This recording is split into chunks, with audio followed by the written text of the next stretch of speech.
for the fans.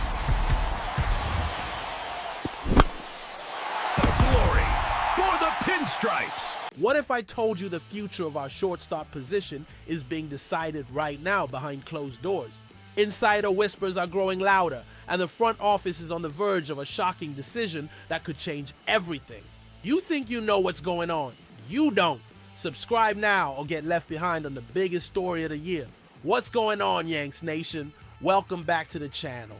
It's one of your own here, another diehard fan of these pinstripes, bringing you the real inside scoop straight from the Bronx. And today, we're talking about something serious, something that could define the future of one of the most iconic positions on this team. We just came off a disappointing series against the Detroit Tigers, dropping 2 out of 3, and now we're packing our bags for Fenway Park to face our biggest rivals in what might be the most important series of the year, with this wildcard race heating up like crazy. But the real story, the news that's really making waves inside Yankee Stadium, is about Anthony Volpe.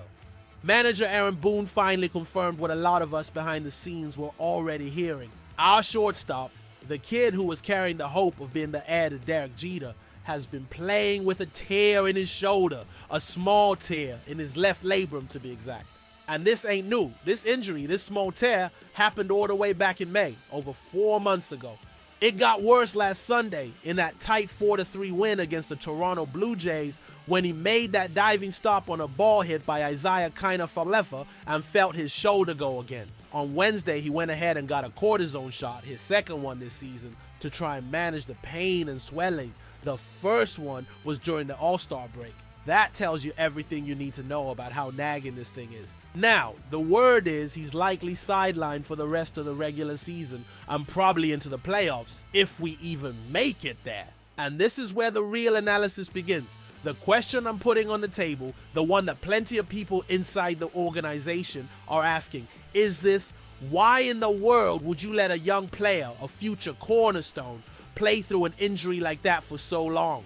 Boone said he didn't think the injury was a major factor in his performance. With all due respect to our manager, the numbers tell a completely different story. Before the injury back in May, Volpe was hitting 233. Since then, his average has plummeted to 197. That is the lowest batting average among all qualified shortstops in the league during that span.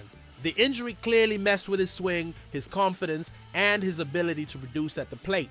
The Yankees front office is now at a crossroads, and this injury might just have been the final straw, the catalyst for a decision that seemed unthinkable at the start of the year. And this injury, people, is just the tip of the iceberg of what has been an incredibly frustrating season for Anthony Volpe. His overall numbers for 2025 are just alarming. Yeah, he's got 19 home runs, which shows you the pop is in the bat. But he's hitting just 206 with an 82 OPS plus, which means he's been 18% worse than a league average hitter.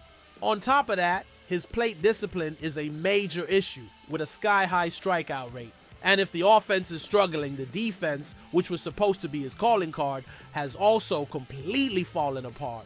He leads the entire American League in errors for a New York Yankees shortstop. That is simply unacceptable. The whole narrative that he was the heir to Jeter, the next captain, has completely unraveled this year. Jeter was the definition of steady, of clutch, of leadership. Volpe, unfortunately, has been the opposite, inconsistent, and at times a defensive liability. And the timing of this injury couldn't be worse for him, because the front office has already made its move. At the trade deadline, we got Jose Caballero from the Tampa Bay Rays. Caballero isn't a superstar, but he's exactly what the Yankees need right now: stable. He's a solid defender, he's consistent, and he's done a decent job since he put on the pinstripes. And most importantly, from the front office's perspective, he is under club control through the year 2029. That gives the Yankees long-term flexibility and security. Besides Caballero, we've got our hotshot prospect, George Lombard Jr., climbing through the minors and getting everybody excited. Insider Bob Clappish of NJ.com, a source you can take to the bank, summed it up perfectly. He said, and I'm quoting here, "News of his partially torn labrum will likely keep him on the bench during the playoffs and cast doubt about his future in the Bronx. Caballero is under club control through 2029. Hotshot prospect George Lombard Jr. will also get a close look.